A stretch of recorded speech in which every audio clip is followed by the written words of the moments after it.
रक्त पिपासू serial killer आहे तो. त्याला रक्ताचं जिभेला लागलं आहे. ते नरभक्षक वाघ असतो ना, तसा हा नरभक्षक वाल्मिक आहे. त्याला कृपया कोणी वाल्मिकी म्हणू नका प्लीज. तो वाल्मिक आहे, वाल्मिक. खरं तर त्याला आजपासून महाराष्ट्राने वाल्या म्हणावं. जितेंद्र आव्हाड हे मोर्चात सहभागी होण्यासाठी पोहोचलेत बीडमध्ये. आपण त्यांच्याकडनं त्यांची प्रतिक्रिया जाणून घेऊया. साहेब, 19 दिवस झालेले आहेत. महाराष्ट्रासारख्या प्रगत राज्यामध्ये एका खेडेगावात असलेले आरोपी मिळत नाही आहेत. हे किती दुर्दैव आहे. मिळत नाहीत, त्यांना शोधलंच जात नाही. महाराष्ट्राचे पोलीस बिळातनं शोधून काढतात. ज्यांना शोधायचं असतं त्यांना शोधायचंच नसतं. त्यांना काहीतरी लोकांना बोलून तुम्ही ह्याच्या विरुद्ध तक्रार द्या, तुम्ही त्याच्या विरुद्ध तक्रार द्या. पोलीस कशाला करतायत? तुम्ही आधी 302मध्ये तर आरोपी दाखल करा. वाल्मिक कराड 302चा आरोपी आहे. त्याला अजून तुम्ही 302मध्ये घेत नाही. कसली नाटकं करताय? पण असं आहे की CID तपास करते आहे. अहो, CID करू दे, नाही तर कोणीही करू दे. शेवटी पोलीस म्हणजे काय वरनं येत नाहीत ना. वरनं येतं ते सरकार, आणि सरकार जसं दिशा देतं तसं पोलीस चालतात. हे गेल्या काही वर्षात सिद्ध झालेलं आहे. वरनं जर दिशा मिळत नसेल तर कसं व्हायचं? कोण आहे यामागे? कोण आहे म्हणजे नवीन आकाश शोधा सांगावं लागेल की काय तुम्हाला? आता मी विधानसभेत आणि बाहेर सांगितलेलं आहे की ह्याचा मुख्य सूत्रधार आहे धनंजय मुंडे आहे. त्यांनी खून केला असं मला नाही म्हणायचं आहे, पण वाल्मिक कराडचा बाप तो आहे. तो स्वतः सांगतो ना की वाल्मिक कराड हा माझा अतिशय जवळचा माणूस आहे. असं मर्डर झाल्यानंतर सांगतो. म्हणजे काय, विष्णू साठे कोणाचा माणूस आहे? घुले कोणाचा माणूस आहे? आणि ह्यांचं सगळं वाढलं कसं आहे? यांच्याकडे इम्पोर्टेड गाड्या, रिव्हॉल्वर्स, हे कुठनं आलं? जमिनी कुठनं आल्या? एवढे यांचे काय मोठे धंदे आहेत? म्हणजे मलाही माहीत नव्हतं की बीडमध्ये असलं काहीतरी चालतं. आणि मग त्याला जातीपातीचं लेबल लावायचं. अर्ध्याहून खून जे झाले आहेत ते सगळे वंजाऱ्यांचेच झालेत, आणि केले आहेत यांनीच. कारण का दुसरा शक्तिमान कोणी उभा राहूच द्यायचा नाही. बबन गीते वाट लावून टाकली त्याच्या आयुष्याची. बांगर कुटुंबीय वाट लावून टाकली त्यांच्या आयुष्याची. बापू आंधळे कोण होता मेला तो? आता एक मुंडे नावाच्या कॉन्ट्रॅक्टरचा मर्डर झाला. कोणी केला?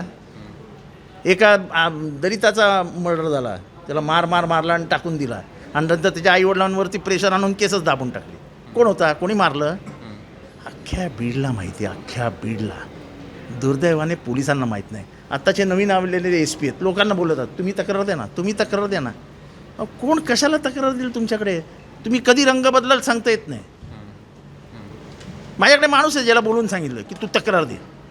कशाला देईल तो तक्रार? तुमच्याकडे तक्रार ऑलरेडी लिहिलेली आहे. तुम्ही काय केली ॲक्शन आजपर्यंत? तो कुठल्या विश्वासाने पोलिसांकडे परत जाईल? त्याचं आयुष्य उद्ध्वस्त करून टाकलं. तो बीडमध्ये कमी आणि हायकोर्टात जास्त असतो. एवढ्या खोट्या केसेस घ्यायला लावल्यात वाल्मिक कराडनी त्याच्यावरती. आता कमीत कमी याला वाचा फुटेल. आत्तापर्यंत पोलिसांनी करायचं, लोकांनी सहन करायचं, हायकोर्टात जायचा, लाखो रुपये मेहनतीचे खर्च करायचे. मग हायकोर्ट त्यांना इंटरिम बेल देणार, मग बेल होणार, त्यांनी परत यायचं, परत आले की परत गुन्हा. मोर्चाचा काय परिणाम होईल सर? काही परिणाम होणार नाही. परिणाम कधी झाला असता? मोर्चाच्या आधी. का सर? येऊ द्या मोर्चा, काय होत, काय फरक पडतो? आम्ही प्रचंड मेजॉरिटीने आलो आहे. आमच्या सरकारला काही होणार नाही. आता तुम्ही साक्षीदार आहात. मुख्यमंत्र्यांनी सांगितलं कुणालाच सोडणार नाही, आणि सापडत कुणीच नाही. अहो, कोणाला सोडणार नाही. ज्याला सोडायचं नाही, पकडायचं आहे, किंवा ज्याला बाजूला ठेवायचं त्याला मांडीवर घेऊन बसलात ना तुम्ही. तो एक दिवसाआड तुम्हाला भेटतो, TVवर येतो, सांगतो मी आत्ता भेटून आलो, तुमच्याकडनं बाहेर येतानाचे व्हिडिओ असतात. म्हणजे तुम्ही म्हणजे त्या माणूस काय सांगतोय महाराष्ट्राला की महाराष्ट्राचे मुख्यमंत्री माझ्या पाठीचे आहेत. हे जर हे कळत नाही का? म्हणजे दुर्दैव आहे महाराष्ट्राचं, दुर्दैव. मी अजूनही सांगतो की तो गुन्ह्यात नसेल, हे मंत्री महोदय गुन्ह्यात नसतील. चित्र काय आहे? हे चित्र पलटवावं लागेल तुम्हाला की ह्या गुन्ह्यावरती कुठलाही दबाव नसावा. म्हणून मंत्रिमंडळातनं मी यांना बाजूला करतो, किंवा त्यांनी स्वतःहून जाऊन सांगावं की ह्या सरकारची जी इमेज वरती जे काळे येते ती इमेज सुधारायची असेल तर मी मंत्रिमंडळातनं बाहेर बसतो. गुन्ह्याचा तपास संपला की मी स्वतःहून महाराष्ट्रासमोर येईन. तो स्वतः सांगतो काय झालं, बीडमध्ये एक मर्डर झाला, अख्ख्या महाराष्ट्रात मर्डर होतात. अरे तुम्ही समर्थन करता की काय? आणि मी हा प्रश्न गृहमंत्र्यांना विचारलेला की गृह खात्याची बदनामी नाही. तुमचा एक मंत्री म्हणतो की जे बीडमध्ये घडते ते अख्ख्या महाराष्ट्रात घडते. असं आहे की याला गृहमंत्री जबाबदार नाही आहेत का? मागेल तो अधिकारी दिला जातो, मागेल त्या लोकांना पोस्टिंग दिले जाते. पॉलिटिकल ॲडजस्टमेंट आहेत त्या.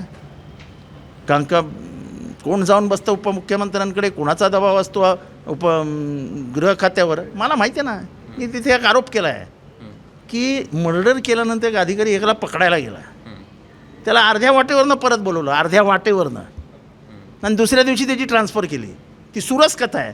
आजपर्यंत मला गृह खात्याने विचारलं नाही काय आहे प्रकरण, आम्हाला जरा सांगा. एक आमदार विधानसभेच्या पटलावरती बोलतोय, फ्लोअरवरती बोलतोय, आणि आमदार जे फ्लोअरवरती बोलतो त्याला सत्य मानावं असा कायदा आहे. आता आव्हाडांची भूमिका काय? माझी भूमिका स्पष्ट आहे. मी काय जातीपातीचं राजकारण करायला बीडमध्ये आलेलो नाही. मी माणुसकीचं राजकारण करतो, माणुसकीचं राजकारण नाही. मला दुःख ह्या गोष्टीचं आहे की महाराष्ट्रातल्या संवेदना मरायला लागल्या आहेत. संवेदना मरतायत महाराष्ट्रातल्या.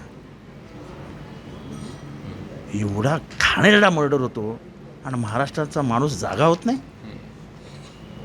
माझा तर वाल्मिक कराड माझ्या जातीचा आहे, पण कसली जातीची भिंत, म्हणजे माणुसकीचा अपमान करणारा मर्डर आहे तो. आणि त्याच्यात तुम्ही मला इथनं फोन येतात, अहो तुम्ही वंजारी समाजाविरुद्ध बोलताय. अरे त्यांनी मारले ते वंजारी होते ना. हा इथे उभा आहे, हा वंजारी आहे ना, याला छळला आहे. ह्याचं अर्ध आयुष्य हायकोर्टात गेलं आहे, अर्ध आयुष्य. दुसरा बांगर, शंकरराव बांगर, त्यांचं वाटोळं कळलं. त्याच्या हॉटेलमध्ये त्यांचं हे ठेवलं, काय ते गांजा ठेवला, त्याला पकडून दिलं.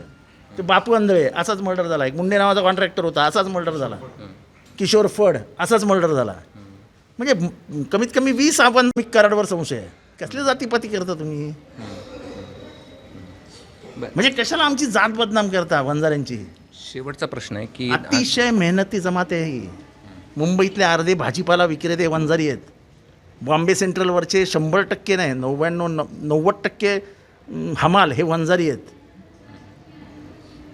आमचे आजोबा एक हमाल होते. म्हणजे एवढं कष्ट करणारी ही जमत आहे. कशाला बदनाम करताय यार? आम्ही काय खुनी दरोडेखोर नव्हतो. हे यांच्यामुळे आमचं जात बदनाम व्हायला लागली आता.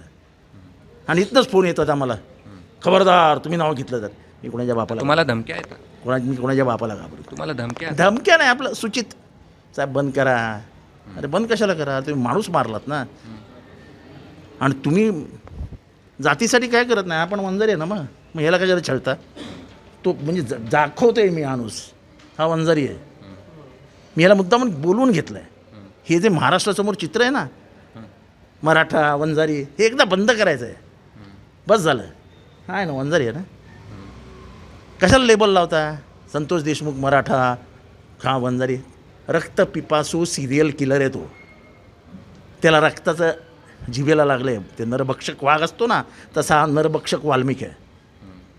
त्याला कृपया कोणी वाल्मिकी म्हणू नका प्लीज. तो वाल्मिक आहे, वाल्मिक. खरं तर त्याला आजपासून महाराष्ट्राने वाल्या म्हणावं.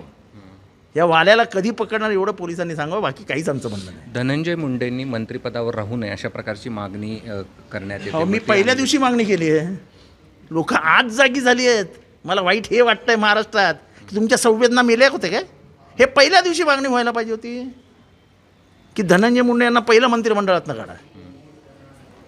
एखादा मंत्री बाजूला असताना जो माणूस सांगतोय माझा सर्वात खास माणूस आहे, कुठल्या पोलिसाची हिंमत होईल त्याची बदली? अच्छा, धनंजय मुंडेंनी फोन केला आणि कोण आता नवीन SP आलेत, त्यांना सांगितलं तुम्ही माझ्या बंगल्यावर या. हे जाणार नाहीत.